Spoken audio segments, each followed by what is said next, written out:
ओम श्री गणेशाय नमः। राधे राधे। श्री भगवान प्रत्यक्ष तथा अप्रत्यक्ष रूप में सर्वत्र विद्यमान हैं। वे इस सृष्टि के भीतर भी हैं और बाहर भी हैं। वे केवल इस सृष्टि में गर्भोदकशायी विष्णु के रूप में नहीं रहते, वे प्रत्येक परमाणु के भीतर भी हैं। परमाणु का अस्तित्व उनकी उपस्थिति के कारण ही है। उनसे कुछ भी विलग नहीं किया जा सकता। वैदिक सिद्धांत के अनुसार हमें परमात्मा अर्थात प्रत्येक वस्तु के मूल कारण की खोज करनी चाहिए, क्योंकि परमात्मा से पृथक कुछ भी नहीं है। अतः भौतिक सृष्टि उनकी शक्ति का ही रूपांतर है।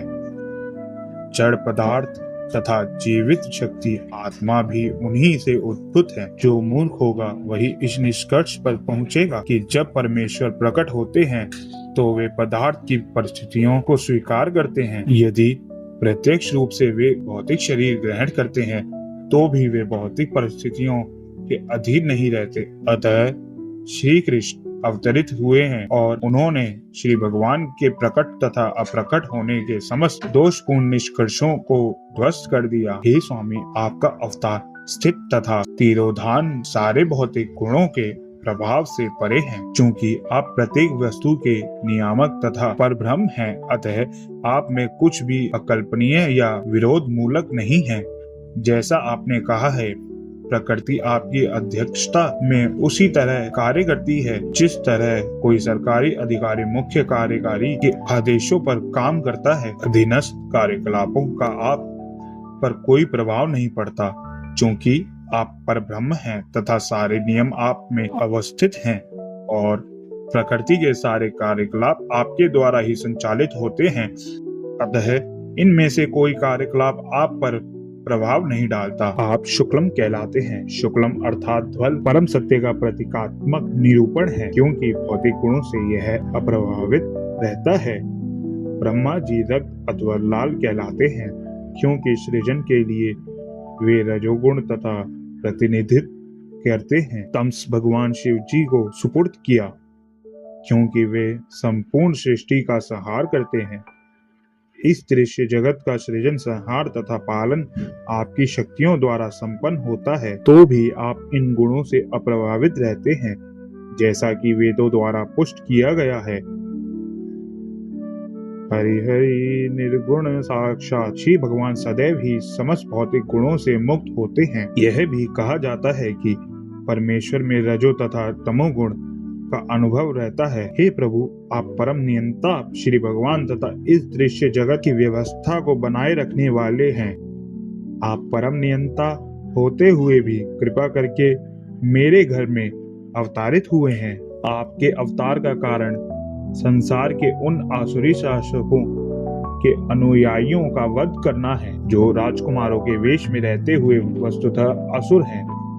मुझे विश्वास है कि आप उन सबों को उनके अनुयायियों तथा सैनिकों समेत मार डालेंगे। मुझे विदित है कि आप दुष्ट कंस तथा उसके अनुयायियों का वध करने के लिए अवतरित हुए हैं, किंतु यह जानकर कि आप उसे तथा उसके अनुयायियों का वध करने के लिए अवतरित होंगे, उसने आपके कई अग्रजों को मार डाला है। अब वह केवल आपके जन्म की प्रतीक्षा में है। जैसे ही वह इसे सुनेगा, वह आपको मारने के लिए सभी प्रकार के अस्त्र शस्त्र लेकर उपस्थित होगा। वासुदेव की इस प्रार्थना के बाद श्री कृष्ण की माता देवकी ने प्रार्थना की। वे अपने भाई के अत्याचारों से अत्यंत भयभीत थीं। देवकी ने कहा, हे प्रभु, वैदिक साहित्य के आपके अनेक शाश्वत अवतारों का मूल अवतारों के तौर पर वर्णन हुआ है, यथा नारायण, राम, हयशीर्ष, वराह, नरसिंह, वामन, बलदेव तथा विष्णु से उद्भूत ऐसे लाखों अवतार आप मूल अवतार हैं, क्योंकि आपके अवतारों के सभी रूप इस भौतिक सृष्टि से बाहर हैं। आपका स्वरूप इस दृश्य जगत की उत्पत्ति के पहले से उपस्थित था। आपके स्वरूप शाश्वत तथा सर्वव्यापी हैं। वे स्वतेजोमय, अपरिवर्तनीय तथा भौतिक गुणों से अक्लूषित हैं। ऐसे शाश्वत रूप नित्य ज्ञानमय तथा आनंदमय हैं। वे सभी दिव्य सात्विकता से पूर्ण तथा विभिन्न लीलाओं में सदैव निरत रहने वाले हैं। आपका कोई एक ही विशेष रूप नहीं होता। ऐसे अनेक दिव्य रूप व तंत्र हैं। मैं जानती हूँ कि आप परमेश्वर विष्णु हैं।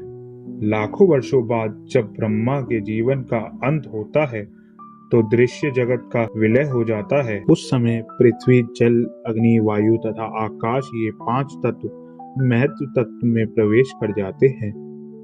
यह महत्व तत्व पुनः कालवश अप्रकट समग्र भौतिक शक्ति में प्रवेश करता है। समग्र भौतिक शक्ति प्रधान में और प्रधान आप में प्रवेश करता है। अतः संपूर्ण दृश्य जगत के संहार के पश्चात केवल आपका दिव्य नाम, रूप, गुण तथा साज सम्मान ही शेष रह जाते हैं। हे प्रभु, मैं आपको सादर नमस्कार करती हूँ, क्योंकि आप अव्यक्त समग्र शक्ति के निर्देशक और भौतिक प्रकृति के परम आधार हैं। हे स्वामी, सारा दृश्य जगत वर्ष के अंत से इति तक कालाधीन है। सभी आपके निर्देशन में कार्य करते हैं। आप हर वस्तु के मूल निर्देशक तथा समस्त प्रबल शक्तियों के आधार हैं। प्रेम से बोलिए राधे राधे और देखिए क्या जादू होता है। आपका दिल खुशी से भर जाएगा। कमेंट में लिखिए राधे राधे। इस चैनल को सब्सक्राइब करें और वीडियो को लाइक करना ना भूलें। राधे राधे।